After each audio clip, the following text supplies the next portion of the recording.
Hey everyone, it's another beautiful day in the Mojave Desert. It's a little cool out today, but if you're standing in the sun, it's pretty warm. It's just a little over 60 degrees.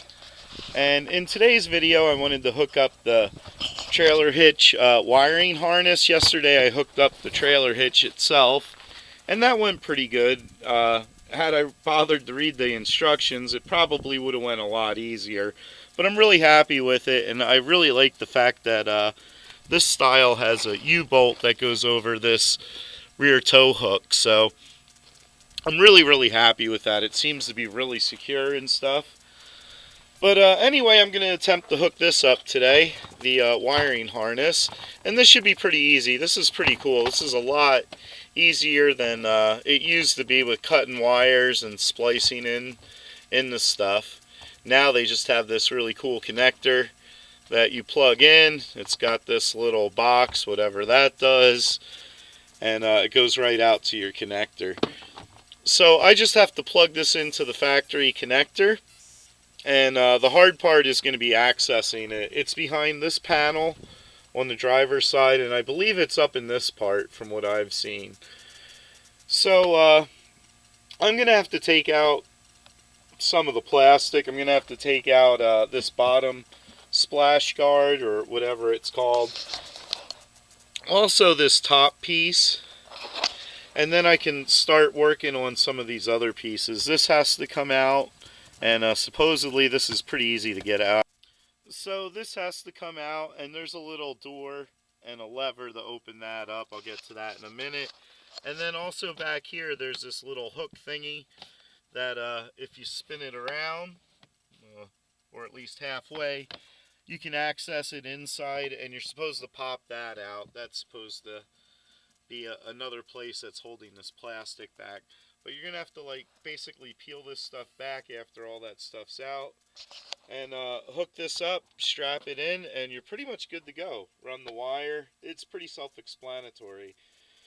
So I'm going to attempt to pull the plastics out and yeah, dig into this. So I'll catch you guys in the next one.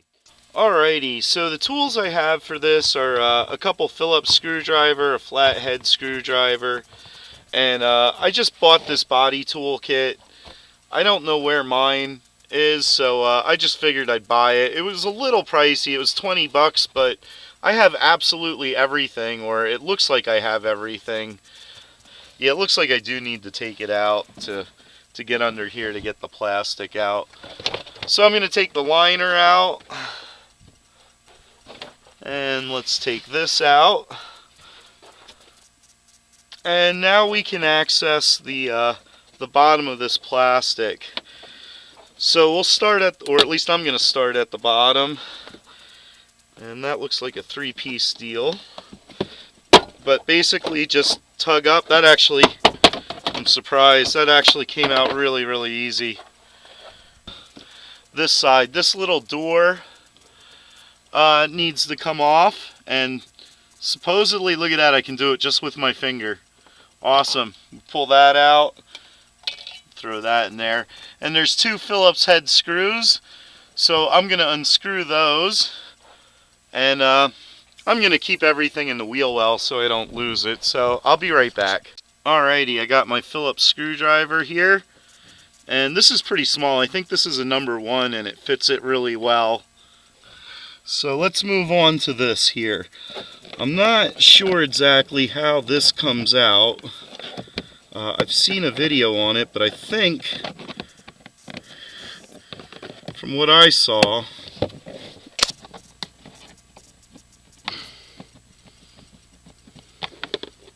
alrighty, I hope the camera picks this up. The next piece I'm going to take off is this top plastic piece.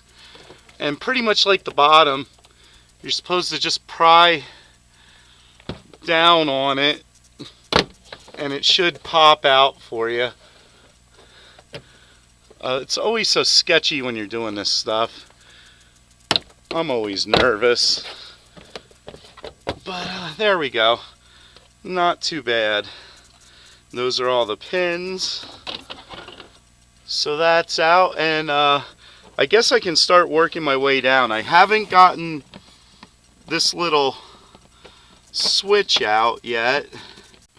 Alrighty, I'm going to be honest here, and for the life of me, I cannot get this guy out of here. It is pretty loose, and it feels like you could just pull it out, but there's supposed to be some kind of pin or lever you push down inside of here, but I can't figure it out, and I'm not going to mess with it. I'm just going to try to work around it. Leave that in place and just try to start working the plastic off here.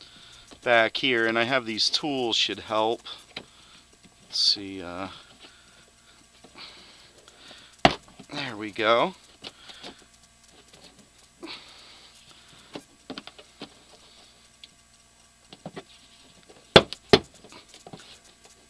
And just start working it. There we go. Oh, plenty of room there.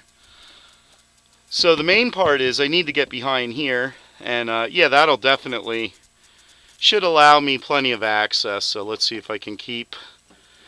I'm just going to use this flat tool, and yeah, that's a horrible sound, but it should be okay.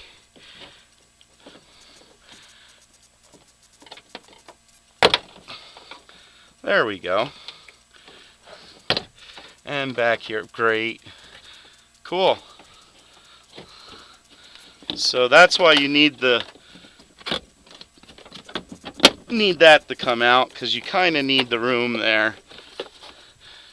And this is going to be really hard to see, but just like in the other videos that show it better, there's a piece of orange tape here, and inside is a connector that'll plug right into that adapter.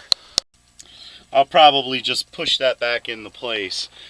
So I'm going to have to work around it. I've seen other videos where they didn't really bother, and I was able to pull that connector out of the tape.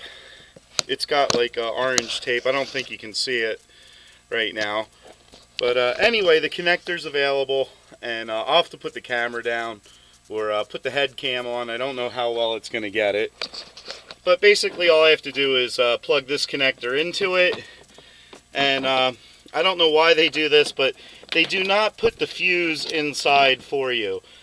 So I'm going to go put the fuse in and get this ready, plug this in, and then just look for a place to mount it. You can just tuck it in back there. There's some double-sided tape, and they also gave you some zip ties to go with it.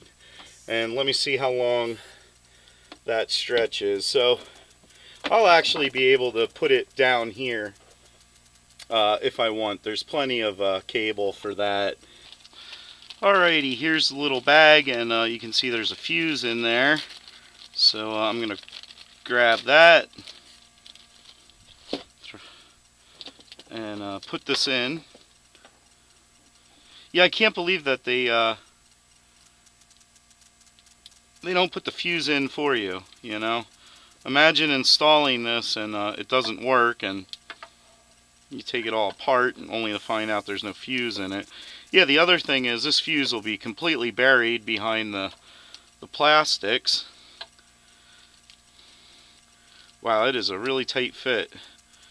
Okay, that should make a good connection. I have a little cap for it. So now the fun part, trying to shove my fat hands in here. Okay, it looks like the connector goes this way. This shouldn't really be too bad. I can kind of, now that I got my watch off, I can kind of get back in here with my other hand. Yeah, definitely a lot easier than I thought it would be. It's just getting that connector, and getting to that connector is definitely no easy task. Alrighty, so I'm going to use the adhesive tape it came with. Hopefully this will be a permanent installation and won't be a problem. And I'm going to be smart about it. I'm just going to stick it right in that hole there. There's plenty of room for the box, and that way I shouldn't have any issues with closing the plastic back up. So yeah, nobody really likes to kind of do this stuff. This is like kind of permanent. would really make it hard to get out, but it should hold it from moving around and bouncing, which is what it's supposed to do. And there we go. Give it a little press. Oh, pull it off. Yeah, that doesn't work too good, does it? Look at that really cheap tape they gave you. Well, so much for that. That's what videos are good for. This tape is absolutely garbage. Sticks to itself really well, but nothing else. So, and it was pretty clean, but yeah, that's ruined. Forget that. I guess I'm gonna have to tuck it in that box and either hope for the best, or I guess I could zip tie it around there and there.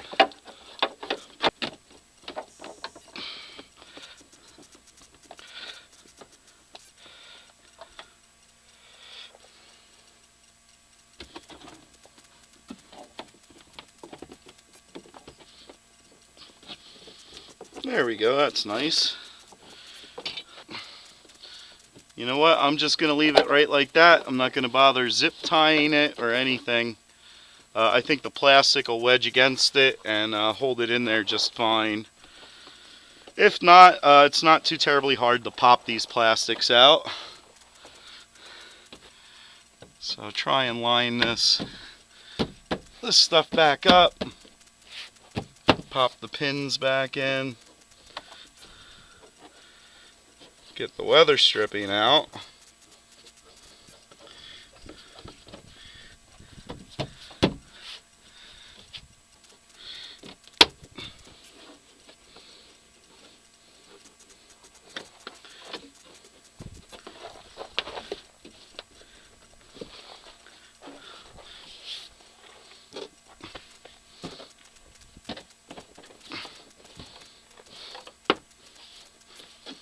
Perfect.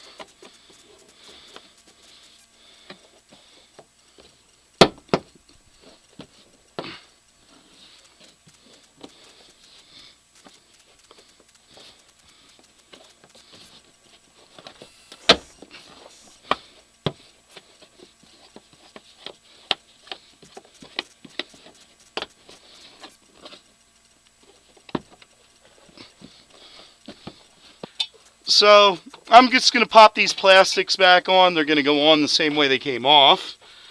And hopefully I oriented everything correctly. I did. Boom. That one goes on really, really nice. Nice and easy.